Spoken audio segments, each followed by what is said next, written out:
Okay, only one other thing I'd like to say, and that is people very frequently think that what I'm talking about is cooperation, and which is kind of what other people talk about. But I'm not, and I want to indicate it's closely related, and I think it might be a more general thing than cooperation. But the definition of cooperation in, say, biological anthropology is something like a process of groups or organisms working or acting together for their common mutual benefit, as opposed to working in competition for selfish benefit. So, you know, you cooperate or you fight other people, and that's a big difference. Notice that this is a teleological definition. You're defining cooperation in terms of its purpose, its outcome. You're doing it to help other people. And the analytic focus in practice, I don't think it has to follow from this definition, but the analytic focus has largely gone to the psychological infrastructure that would make shared action possible. So you could look at Tomasello and Searle, and you get notions like collective intentionality, recognition of communicative intentions, etc. And what you're trying to do is specify specific timeless psychological attributes. So you argue human beings have theory of mind, human beings recognize communicative intentions, other animals don't. Well, we do some experiments. Some other animals can in weird circumstances. But you're basically trying to define these abstract mental states as characteristic, and they're kind of timeless states, like the ability, theory of mind, or something like that. Now, there is something that's very important in cooperation that my sense doesn't quite get, which is altruism. And there is a big issue as to how animals could put themselves in danger to help others. And that's a very important topic. Okay, so what I'm looking at here are co-operations. And I'm not talking about trying to help somebody else. I'm talking about performing accumulative transformations on materials provided by a predecessor.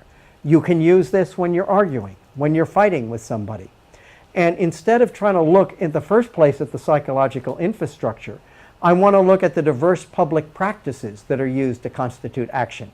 I think that you might get a psychological infrastructure from that. It might grow out of it.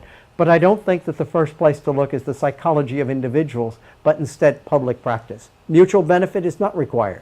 A soccer goalie, his ability to stop a goal requires the actions of the person whose goal is being stopped. That isn't for the benefit of the guy who's not making a goal. Even warfare. It also doesn't, this thing, unlike the other, is built on continental philosophy such as Heidegger and Schutz. And to look at that real quick again, Chuck's unable, go back, to figure out what Chill's pointing at. Now what Tomasello argues, here's the way you go to identify a referent. You first attempt to identify my referent, and from there attempt to infer my underlying social attention. So I first look at the speaker, you first identify the speaker, then you try to get the intention. What did Chuck do? Absolutely different. He tried to find the candidate action. He was trying to find whether Chill wanted him to remove the dirty dishes, to get more stuff. So you find the action, and then you locate the referent within the gestalt that's constructed by the action. And then the reference can shift dramatically when you find different courses of action. So you've got these action-relevant complexes in the life world. Okay. And you have removed time, by and large, though certainly Boyd and Richardson would get time on a large biological, but if you look at people like Tomasello and Searle, you've moved local unfolding time from your analysis by getting these kinds of timeless psychological states. And what we're focusing on here is how intersecting consciousnesses inhabit unfolding time together as processes are progressively revealed. And that accumulation is intrinsic to cooperative action. Now, the very last thing is, here's an experiment that I think really gets the difference. It's a good experiment. And it's some people, Frans de Waal and some of his colleagues, I'm sorry I haven't got,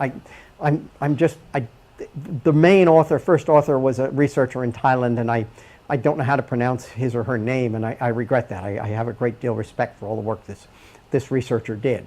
And what he's trying to, and so de Waal is trying to say, hey, you're wrong, guys. You've got cooperation in other animals. And this builds from a whole bunch of earlier experiments with apes. So basically the nature of the experiment is you've got some food on this plate, but it's very, very, this big pallet over here.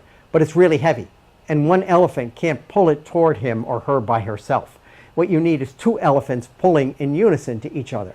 And you find out, you get two ropes, the elephants even wait for the other one to come, and you say, yes, we've demonstrated cooperation, because two people, two elephants have to work together to get this done. So they are doing, in one sense, cooperative action, because they're literally inhabiting in fine detail the world, the architecture for perception and action created by the predecessors. But are they they're not building cooperative action with each other. And most simply, what they're doing is they're performing the same action in unison for mutual benefit. But there's no decomposition and reuse of what the other elephant has done. They both pull the rope. One of them doesn't go look at the pulling of rope and transform that into something new and set off this historical change of accumulation. So you haven't got cooperative action by transforming and reusing materials created by another.